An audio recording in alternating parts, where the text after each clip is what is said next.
की जय। श्री सद्गुरु महाराज की जय। सद्गुरु महाराज की जय। श्री रामचरितमानस सार सती सप्तम सोपान उत्तरकांड पृष्ठ संख्या 228।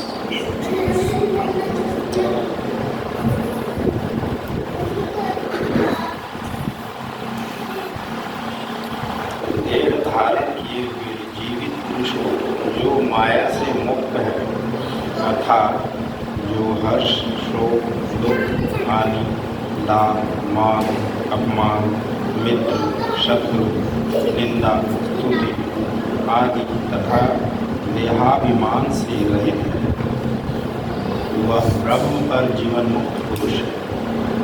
इससे परे कोई पद नहीं है। यहाँ तक पहुँचकर भी जो जगत के कल्याण के लिए अर्थात संसारी जीवों को भक्ति में लगाने के लिए राम भक्ति में रत रहते हैं, उनकी सर्वश्रेष्ठता चौपाई संख्या 695 और 696 में कही गई है। हे नाथ, ऐसी भक्ति काग ने कैसे पाई? कृपा कर मुझे बुझा कर कहिए। और हे नाथ, इन प्रश्नों के भी उत्तर कहिए। एक काग भुषुंडी जी के ऐसे भक्त ने काग देह कैसे पाई?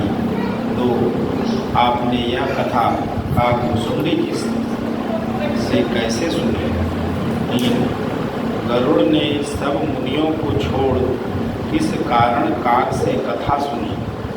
चार, काग और गरुड़ दोनों हरिभक्तों का संवाद कैसे हुआ? पाँच, रामचरितमानस कथा को काग ने कहाँ पाया? पार्वती जी के प्रश्नों को सुनकर शिव जी सुखपूर्वक कहने लगे, हे पार्वती, जब तुमने अपना सती नाम वाला पहला शरीर क्रोध करके दक्ष के यज्ञ में छोड़ दिया, तब मैं तुम्हारे वियोग से दुखी होकर पहाड़ों और जंगलों में फिरने लगा। गिरी सुमेरु तरंदी सिंदूरी,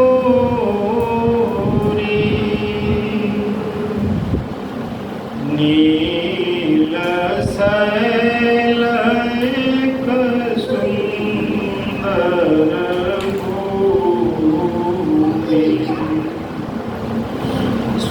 पर्वत से दूर उत्तर दिशा में एक बड़ा ही सुंदर नील पर्वत है। तासु कनकमय शिखर सुहाए, चारि चारु मोरे मन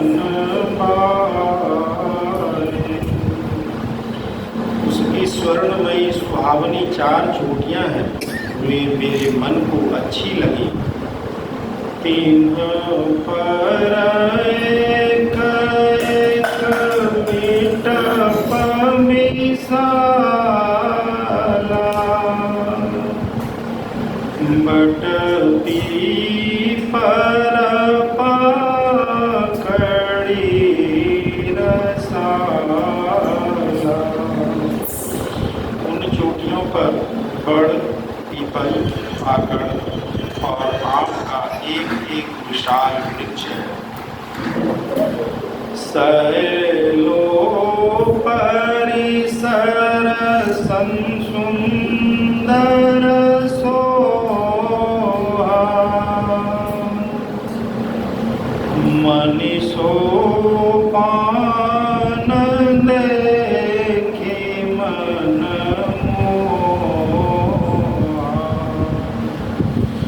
पहाड़ के ऊपर सुंदर तालाब शोभित हैं, उसकी मणि की सीढ़ियां हैं, उसे देखकर मन मोहित हो जाता है। दोहा, शीतल अमल मधुर जल जलज विपुल बहुरंग पूजत कलरव हंस गण गूंजत मंजुल भृंग।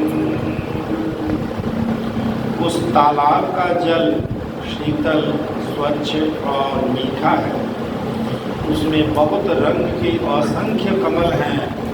वहाँ हंसों के समुदाय मीठी बोली बोलते और सुंदर भौरे गुंजार करते हैं।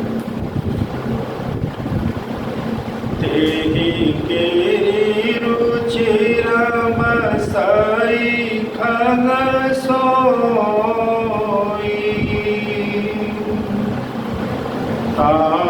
सुना सकल पात न होई।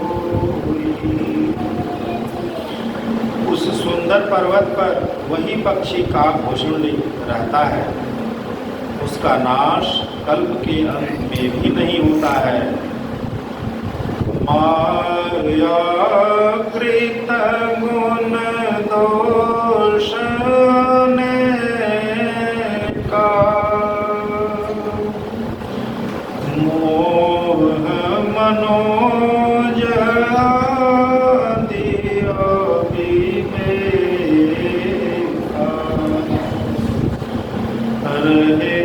व्यापी समस्त जग माही तेहि गिरि निकट कबहु नहीं जाहि। माया रचित मोह, काम और अज्ञान आदि अनेक दोष गुण अर्थात दोष युक्त लक्षण संपूर्ण संसार में व्याप्त हो रहे हैं, परंतु उस पर्वत के समीप कभी नहीं जाते हैं। तह बसे हरि पजाई जीविका सो सुनो सहित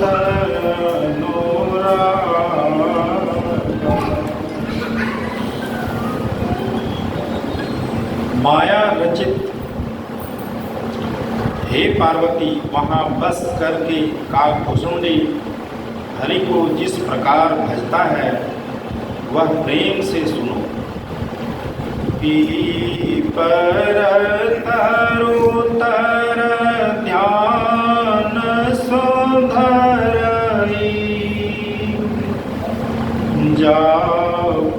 जापयज्ञ पाकरि तर करई। वह पीपल वृक्ष के नीचे ध्यान करता है और पाकड़ वृक्ष के नीचे जप रूपी यज्ञ करता है। जापयज्ञ चित्त से जाप यज्ञ एक चित्त से नाम भजन करने को जाप यज्ञ कहते हैं। गीता रहस्य, गीता अनुवाद और टिप्पणी अध्याय 10 श्लोक 25 अर्थ और टिप्पणी पढ़कर देखिए। यहाँ पर यज्ञ को अग्निघृत तिल और यव आदि सामग्री से युक्त यज्ञ समझना नितांत भूल है, क्योंकि पक्ष के लिए इन द्रव्यों का संग्रह करना असंभव है। यदि कहा जाए कि बहुत से नर राजा उनके भक्त थे जो उन द्रव्यों को जुटा देते थे, तो ऐसा वर्णन नहीं है, बल्कि यह वर्णन है कि काकभूषुंडी के पास केवल पक्षीगण ही कथा सुनने आते थे। महादेव जी भी हंस पक्षी की का शरीर धारण धरकर ही उनके पास कथा सुनने को गए थे। यदि मनुष्यगण उनके भक्त होते और कथा सुनने को उनके पास जाते होते तो गोस्वामी तुलसीदास जी का ये इसका वर्णन कर देते। मैं छाह कर मानस पूजा, तजे हरे भजन काज नहीं दूजा। आम की छाया में मानसी पूजा करता है, उसको भगवान का भजन छोड़कर दूसरा काम नहीं है। बट तरक हरे कथा प्रसंगा, आवहि सुनहि अनेक विहंगा। जब वह गढ़ के नीचे हरिकथा कहता है, उस समय अनेकों पक्षी आते और सुनते हैं। भुसुंडी जी से संबंध रखने वाली वार्ता जो चौपाई संख्या 697 से 707 तक वर्णित है, बड़ी ही रहस्यमयी जान पड़ती है। पहले तो 4 कनकमय शिखरों वाले नील पर्वत के इस भूमंडल पर होने का पता भूमंडल की भूगोल पुस्तक में नहीं है। दूसरी बात यह जो चौपाई संख्या 702-703 में है कि मायाकृत अज्ञान, काम और अविवेकादि दोष लक्षण उस नील पर्वत के ऊपर तो क्या उसके पास तक नहीं फटकने पाते हैं। असंभव सी है, क्योंकि समस्त बाहरी संसार में ऐसा कोई भी स्थान देखा नहीं गया है जहाँ प्राणी को अज्ञान, काम और अविवेकादि दोष लक्षण न हो। तीसरी बात यह है कि ऊपर कहे 2 कारणों से जब यह नीलगिरी ही रहस्यमय जान पड़ता है, तब उस पर के मणिमय सोपान वाला सरोवर, उस पर के विहंग, उन विहंगों के कलरव, उनकी चारों कनकमयी चोटियों के पर के 4 वृक्ष, वह सुमेरु जिसके उत्तर में यह नीलगिरी है, उसकी उत्तर दिशा, ये सभी अवश्य ही रहस्यमय होंगे। चौथी बात यह कि काकभूषुंडी एक शिखर पर पीपल वृक्ष के नीचे ध्यान करते हैं, दूसरे शिखर पर आम के नीचे मानस पूजा करते हैं। इससे प्रकट होता है कि मानस पूजा और ध्यान पृथक पृथक 2 साधन है। यथार्थ यह है कि मेरुदंड के अंतर में सीधी खड़ी रेखा रूप धार है, उसे ही सुमेरुगिरी कहा गया है। इससे अवलंबित इसके नीचे से ऊपर तक पिंड में गुदा स्थान से कंठ तक 5 चक्र हैं, जिनके नाम मूलाधार, स्वाधिष्ठान, मणिपूरक, अनाहत, हृदय और विशुद्ध कंठ हैं। ऊपर सूक्ष्मता की ओर को उत्तर दिशा कहा गया है। वर्णित सुमेरुगिरी से उत्तर अर्थात ऊपर तम रूप नीलगिरी है। भक्ति योग अभ्यासी अपने अंतर में इस तम रूप नीलगिरी को प्रथम ही पाता है। आज्ञा चक्र नाम का 6ठा चक्र इसी में विराजित है। बाहरी विषयों से मुड़ी हुई चैतन्य वृत्ति सूरत वाला इस पहाड़ पर ठहरा रहता है। उसको अज्ञान, काम और अविवेक आदि दोष लक्षण नहीं छूते हैं। इसीलिए वर्णन किया गया है कि इस पहाड़ के पास ये दोष लक्षण नहीं जाते हैं। वेद, शास्त्र, पुराण और सत्संग से प्राप्त अति बृहत वार्ता विशाल वट वृक्ष हैं, सुबुद्धि प्रकाश रूप हैं। कथित नील पर्वत की कनकमय चमकीली प्रकाशमयी एक चोटी यही है। रूप, रस, गंध, स्पर्श और शब्द आदि बाहरी विषयों से अपनी सूरत व चैतन्य वृत्तियों को मोड़कर सुबुद्धि पर स्थिर होकर अर्थात एक बाबू। कनकमय शिखर पर बैठकर कथित विशाल वट वृक्ष के नीचे व उसके आश्रित रहकर काकभूषुंडी जी कथा कहते थे। उच्च ज्ञानवर्धक परम आस्तिक बुद्धि ही प्रकाश है। नीलगिरी के जिस भाग पर ठहरकर काकभूषुंडी जी जब यज्ञ करते हैं वह भाग परम आस्तिक बुद्धि रूप होने के कारण ऊंचा शिखर और प्रकाशमय व चमकीला व कनकमय है। नीलगिरी का यही दूसरा शिखर हुआ। गुरुभेद विशाल पाकर वृक्ष रूप है।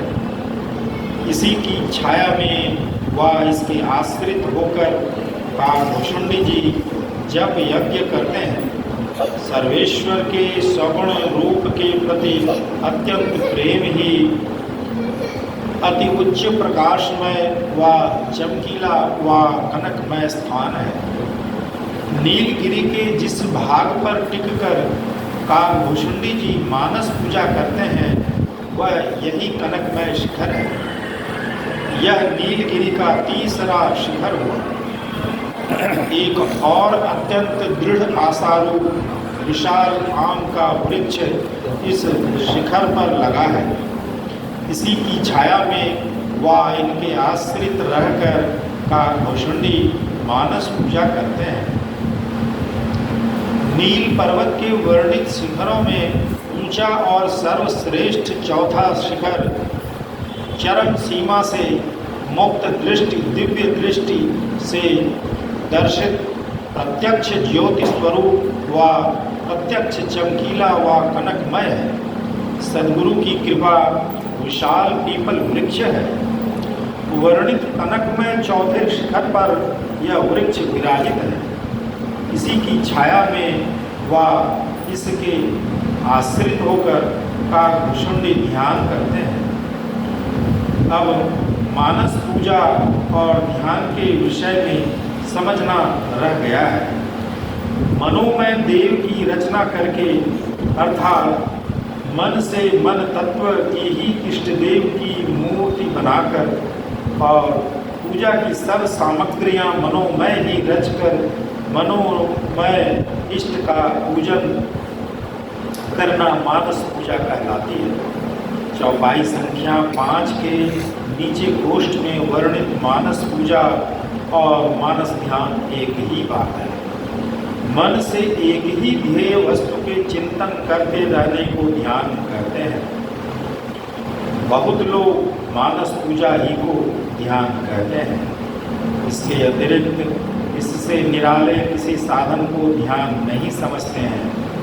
परंतु रामचरितमानस की चौपाई संख्या 705 और 706 में जैसा वर्णन है उससे स्पष्ट ज्ञात होता है ज्ञान और मानस पूजा ध्यान और मानस पूजा दो भिन्न भिन्न साधन हैं।